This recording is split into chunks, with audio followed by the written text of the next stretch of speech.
बिगाड़ा, दोष देते हैं ना। यही आए थे ना सगी कराने के लिए नारद, इनने मेरी बेटी को उल्टी सुलटी पट्टी पढ़ा दी और शिव की तपस्या में लगा दी। मैना विलाप करती हुई नारद जी समझा रहे हैं। अब पुनः तैयार हुई, शिव जी महाराज को पुनः बरात बुलाई गई। रामायण में कुछ अलग आए, उसमें तो कहा कि बच्चे जो देखने गए थे ना बारात, वो तो ऐसे भागे उल्टे पैर के घर में आकर धड़ाम गिर गए। तो माताओं ने पूछा कि ऐसी कैसी बारात आई? तो क्या पूछो मत, कोई भाग्य वाला होगा वो जिंदा रहेगा बारात देख के। ये रामायण में आई ऐसी कथा है ना। तो यहाँ पर कुछ अलग आई। फिर वापस भगवान को बुला, भगवान ने अपना रूप बदला। ओ कर्पूर गौरम करुणावतारम संसार सारम भुजगेंद्रहारम सदा वसंत हृदयार विंदे भवम भवानी सहित नमामि। कर्पूर के समान गोरे हो गए शिव जी, कर्पूर गौरम, करुणा के अवतार। भगवान कितनी उम्र, 16 वर्ष की आयु वाले, बड़े सुंदर। माँ पार्वती झरोके से देख रही, शिव जी का दर्शन कर रही। माँ थाली लेकर गई, सखियां गीत गाती हुई मंगलाचरण करती हुई आगे बढ़ी और दूल्हे राजा को निछावर करने लगी, है ना। अपने यहाँ भी अलग अलग प्रकार से होता है, सबके यहाँ अपना अपना एक रीति रिवाज अलग होता है। एक आरती बनती है लकड़ी की, जो बाजार में मिलती है आरती, जिसपे सासू जी मिट्टी के अपने आटे के दीपक बना कर लगाती है, उससे आरती करती। तो बोलते हैं अपने गांव की भाषा में बुआ आरती, सास आरती। तो 4-5 सुहागिन उसकी आरती करती। अपने पैसे नहीं लेते, पर सिटी में पैसे लेते हैं। जब आरती करते उसकी थाली में कुछ न कुछ निछोवा डालनी पड़ती है दूल्हे राजा को। दूल्हे राजा को बड़ी आनंद हुआ वहां पर। हाँ, अभी क्या क्या करते हैं आप लोग? मेरी मति से ऐसा है कि दूल्हे के लिए वो मूसल ने, दूसल ने, क्या क्या लात सुपड़ा ने, उससे सबसे उनकी निछवार आरती करते हैं। मतलब कि हमारे घर में हम खाते पीते घर के हैं, हमारा तो कोई जूड़ा बड़ा है, हमारे घर में बेल भी है ना, जूड़े से उसकी आरती घुमाते हैं। फिर मूसल धान कूटने का, कि हम खाते पीते घर के, हमारे घर में अनाज बोते, ये मुसल भी है, इससे बता रहे तुम्हें। फिर वो छाछ करने की रवई, उससे भी कि देखो घर में गाय घोड़ा भैंस सब बहने, हमारे घर में छाछ होती है, ये मंथनी भी है, उससे भी उसकी आरती है ना। सुपड़े से भी, सुपड़ा पूजा का, उसका भी उसकी नोक से उसकी, देखो हमारे घर में धन धान्य खूब है, इससे हम छटकारते हैं, साफ करते हैं। माता अलग है, भावना है ना, ऐसा कोई पुराणों में लिखा हुआ नहीं है, ये लौकिक रीति है, अपने अपने गांव के हिसाब से सब करते हैं। अब सब हुई, माता तो अच्छा रहा, पर जब माँ ने आरती के बाद क्या करते मालूम आपको? पकड़ के अंदर ले जाती है ना माँ सासू जी घर में, तो जब हाथ बढ़ा तो सूं शाम अपना फन फैलाया, सासू जी पीछे हट गई, ये तो खा जाएगा, अब मैं हाथ नहीं लगाऊंगी। तो वो शाम खोल के का बांध दिया। अब अंदर नहीं आना, अंदर आना है तो शाम को उतारो, सब औरतें भाग जाएगी, है ना। अब औरतें कौन थी? सभी देवियां, लक्ष्मी, सरस्वती, है ना, गौरी, पद्मा, सची, मेधा, सावित्री, विजया, जया, देवसेना, स्वा, सुधा, मात्रा, ये सभी देवियां हिमालय के घर पर आई हुई थी। वहां पर शिव जी ने अपना सांप निकालकर मंडप के बांध दिया, मंडप पे ही बांध दिया उसको। अब एक क्रिया और होती है ना, तोरण मारना। तोरण क्यों मारते हैं? तो दंत कथा में ऐसा कहा गया कि एक तोरण नाम का राक्षस जो होता था, वो मंडप पे आकर बैठ जाता था और दूल्हे के ऊपर बैठकर वो उस दुल्हन के साथ में विवाह कर लेता था, और उसके बाद में उस दुल्हन को बहुत सताता था। तो ये एक योग्य व्यक्ति था, उसने समझ लिया कि तो राक्षस आ गया, उसका तलवार से गर्दन काट दी। तो लोगों बोले कि तो तोरण मार दिया, हाँ तोते को मार दिया। वो तोता मारना, वो राक्षस था। इसके बाद में अंदर ले गए माता के सामने बिठाया, वहां पर मंगलाचरण हुए। मंगलाचरण कर कर दूल्हे के हाथ, देखो हमारे यहाँ तो ऐसे होता है, दूल्हे का हाथ दुल्हन की माता पिता दोनों बैठते हैं। और एक विधि अलग है कि कन्यादान के समय माँ उल्टे हाथ पे बैठती है। कितनी जगह अभिषेक है, कन्यादान है, जो आशीर्वाद है, पत्नी वाम हस्ते। तो कन्यादान करते हुए वक्त पत्नी वाम हस्त में मीना हुई और दक्षिण भाग में हिमालय हुए। और कन्या पार्वती का क्या पकड़ा, सीधे हाथ का अंगूठा पकड़ा। हाथ में सुपारी, दुर्वा, पुष्प, चावल, जल लेकर संकल्प किया गया। और संकल्प में कहा गया कि गौरी कन्या मिमाम विप्र, कौन है कन्या मेरी, गौरी कन्या मिमाम विप्र। और ऐसे कर कर उनको दान संकल्प से दक्षिण दान करते गए। कन्या मैंने अमुक कुल में उत्पन्न हुई, मेरे कुल में उत्पन्न हुई, ये अमुक गोत्र, आज से तेरे कुल में और तेरा गोत्र मिले और तुम्हारी पत्नी बने, और आज से ये अनेक पुत्र पौत्र की वर्धनी बने। ये हाथ सुहागन स्त्री हाथ बांध देती है, वहां पर ही गठी जोड़ा सुहागन करती है। वहां पर ही दुल्हन के बहुत सारे जगह ऐसा होता है कि रंगपान बटता है। आपके यहाँ बटे कि नहीं बटे मेरे को नहीं मालूम। रंगपान बटे, सुहागन स्त्री दो पान के ऊपर वो कत्था लगाकर बैठे बैठे काका और काकी बैठते हैं, किसी के मामा मामी, किसी के भाई भोजे, और रंगपान बांटते हैं और रंग हाथ पे लगाते हैं और फिर वो संकल्प। इस प्रकार से कन्यादान संकल्प हुआ।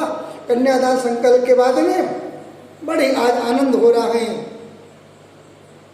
अब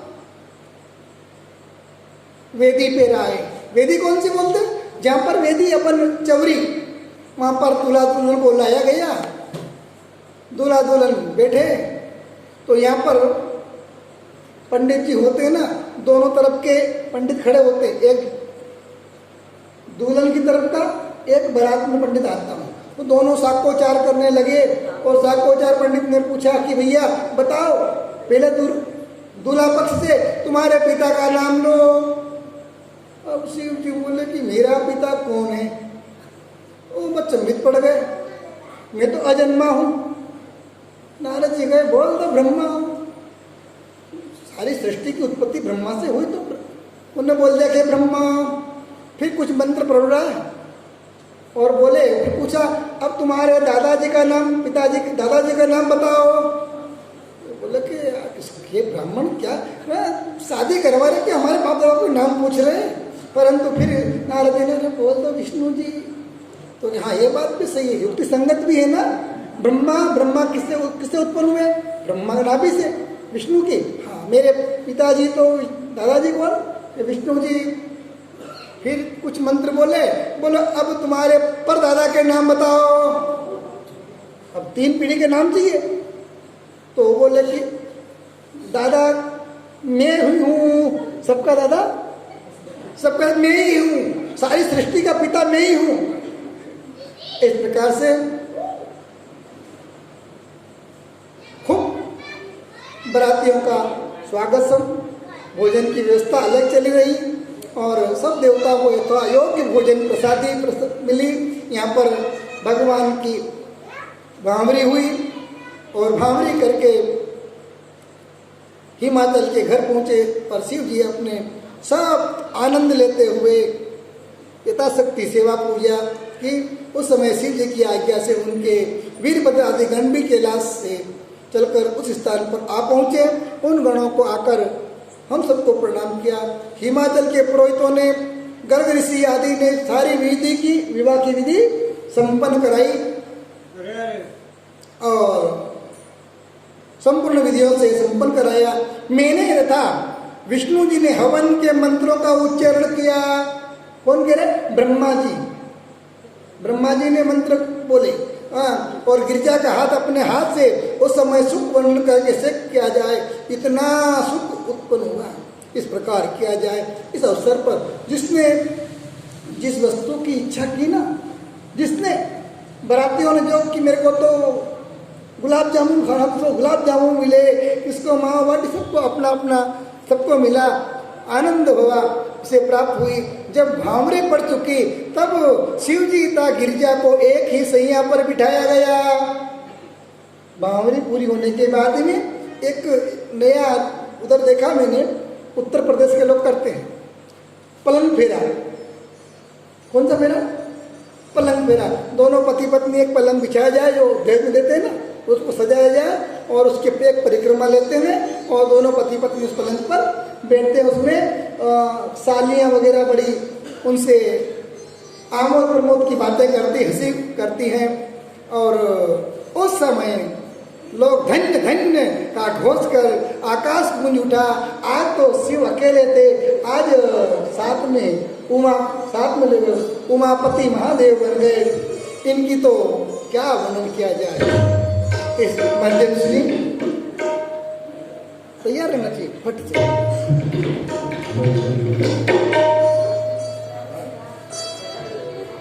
गोविंदो शिव की पूजा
रीति रिवाज से संपन्न की जा रही। अब चौरी के कितने फेरे होते हैं आपके यहाँ? इसकी बड़ी झंझट हो गई। जितने बड़े लिखे लोग हैं ना, वो ज़्यादा परेशान करते हैं आजकल। वो तो कुछ नहीं बोलते, जो पंडित जी ठीक है, परंतु जो देवियाँ हैं ना, जो पढ़ी लिखी, वो पंडित जी को परेशान करते हैं। नहीं पंडित जी, फेरे कितने दिए आपने? 3 फेरे हुए, 4 फेरे तो दिए आपने। हमने तो सुना कि 7 जन्म के 7 जन्म निभाएंगे, 7 वो 7 फेरे कराओ। कितने फेरे हो? 7 फेरे कराओ। अब भैया 7 फेरे तो ये होते नहीं है। तो क्या नहीं, 7 फेरे हमने तो देखे टीवी में, 7 फेरे पिक्चर में होते हैं। नहीं भैया, वो 7 फेरे कितनी बार करती है एक स्त्री? हमारे यहाँ नहीं होता है। तो क्या फिर कि भांवरी केवल 4 होती हैं। 3 भांवरी में कन्या आगे होती है, धर्म अर्थ और काम में कन्या आगे हो जाती है, और अंत का जो फेरा होता चौथा, उसमें वो अपने पति के पीछे हो जाती है कि मैं पति की सेवा करके अपना मोक्ष करूँ। ये धर्म अर्थ काम और मोक्ष 4 फेरे होते हैं। उसके बाद में सप्तपदी होती है। सप्तपदी 7 पद बनाई जाती है पुंजों की, 7 डेरी। उसमें प्रथम विष्णु, तृतीय विष्णु, ऐसे वो टच करते हुए अपने अंगूठे से पाँव के और पति के कुल में प्रवेश करती। पहले किधर बैठी थी? सीधे हाथ पर। फेरे के पहले लड़की किधर बैठती है? सीधे हाथ। फिर वो उन 7 डेरियों को मिटाती हुई पति के कुल में प्रवेश करती है और वामांगी बनती है। फिर वो क्या बोलते हैं कि वामांग में आ गई। और जब तक वामांग में पत्नी नहीं आती है, तब तक वो पत्नी नहीं कहलाती। शिव पार्वती के कुछ संवाद भी हुए। सती ने 7 वचन कन्या लेती है और वर 1 वचन लेता है, तो वचन भी हुए। तो कहा कि मैं आपके वामांग में कब आऊं? कि जब तुम कभी भी पूजा करो, हवन करो, यज्ञ करो, तो मुझे वामांग में लेकर करो, तो मैं तुम्हारे वामांग में आती हूं। ठीक है। दूसरे वचन में कहा कि आप ऐसा नहीं कि धन है तो उसको घर में लेकर बैठे रहो, दान नहीं करो, तो तुम घर में अपने गांव में मंदिर बनवाओ, तालाब बनवाओ, घाट बनवाओ, उनकी पूजा करो, मंदिर बनवाओ, भगवान की प्रतिष्ठा करो, तो मैं तुम्हारे वामांग में आती। श्री जी बोले ठीक है। तीसरे वचन में आगे आके पूछा कि अब तुम, ये 2 तो हो गए, तो कि फिर तीसरा वचन हो रहा है कि तुम धान्य भरकर कुटुंब का पालन पोषण करो, घर के ऊपर दृष्टि रखो, घर में क्या है क्या नहीं है सारी व्यवस्था देखो, तो मैं तुम्हारे साथ में वामांग में आती हूँ। ऐसा नहीं कि तुम तुम्हारे घर पिताजी भेजते रहे, हम खाते रहेंगे। चौथे वचन में कन्या बोली कि गांव में या स्वपुर या दूसरे पुर में जाकर वाणिज्य व्यवसाय करो, तो मैं तुम्हारे वामांग में आती हूँ। नहीं तो तुम काम धंधा नहीं करो, नौकरी नहीं मिली, क्या करूँ? शादी कैसे करी? कि मेरे को इच्छा थी कि मैंने BA कर लिया तो नौकरी तो मिल जाएगी, पर नौकरी नहीं मिली। अब मैं क्या करूँ? तो क्या मैं ससुराल मायके आऊँगा वापस? क्या कि हम भूखे बैठे कुछ दो? तो तुम अगर व्यवसाय वाणिज्य व्यवसाय करो, तो मैं तुम्हारे वामांग में आती हूँ। 5वें वचन में कहा। 6ठे वचन में कन्या की गाय भैंस आदि तुम पालो और धान्य भरकर कुटुंब का पालन करो, तो मैं तुम्हारे वामांग में आती हूँ। 7वें वचन में कन्या ने बड़ा सटीक कह दिया कि आज से अपन दोनों पति पत्नी होने जा रहे हैं। अगर आज से पर स्त्री तुम्हारी भामिनी बने, बहन के समान मानो, बड़ी हो तो माता के समान मानो, किसी भी स्त्री को स्पर्श न करो, तो मैं तुम्हारे वामांग में आती हूँ। शिव जी बोले कि चलो ठीक है, हमने तो जीवन में कभी किसी स्त्री के सामने देखा ही नहीं। ठीक है। कन्या अब वर बोला कि तुम्हारा 7 वचन हो गए, पर एक वचन मेरा भी है। अब वो वर बड़ा चतुर होते हैं, सारी बातों को एक शब्द में बांध ली, एक शब्द में सारी बातें बांध ली। उन्होंने कहा कि ठीक है, तुम मेरी पत्नी बनने के योग्य हो, पर मेरी भी कुछ शर्त है कि आपको मेरे माता पिता भाई बंधु के साथ में प्रेम का व्यवहार करना होगा। अपने माता पिता के समान उनसे भी आपको प्रेम करना होगा। और मेरा व्रत कौन सा व्रत है? अभी सबको हम व्रत करती हूँ ना आप लोग, पर कन्या कौन सा व्रत नहीं कर सकती? वो व्रत है पतिव्रत। अभी तुम मेरा व्रत धारण करो, पतिव्रत। और तुम्हें जो मैं बोलूं वो अपने हृदय में धारण करना होगा। मेरे वाक्यों